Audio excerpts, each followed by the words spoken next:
అధికారంలోకి వస్తే కాలేజీ విద్యార్థులకు స్కూటీలు ఇస్తామని కాంగ్రెస్ మోసం చేసిందన్నారు బీజేపీ ఎమ్మెల్యే రాకేష్ రెడ్డి.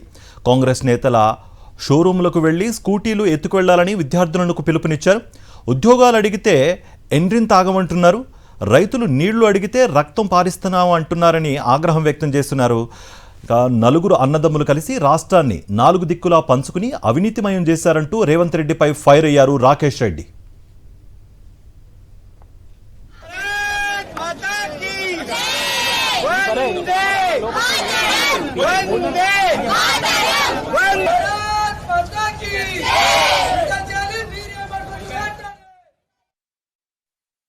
పేదోళ్ళు, లేనోళ్ళు, సామాన్యులు చదువుకుంటామంటే కడుపుల మంట ఈ కాంగ్రెస్ కు. భారతీయ జనతా పార్టీ కార్యకర్తలం దేశంలో 18 కోట్ల మంది ఉన్నాం. మనిషికి 100 రూపాయలు వేసుకో, మీకు 30% 40% మేమిస్తాం లంచాలు, కానీ బిడ్డలకు ఫీజులు ఇవ్వండి.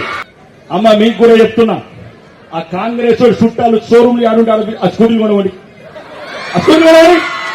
ప్రియాంక గాంధీ వచ్చే వరకు స్కూటీలు షోరూమ్ కొనండి.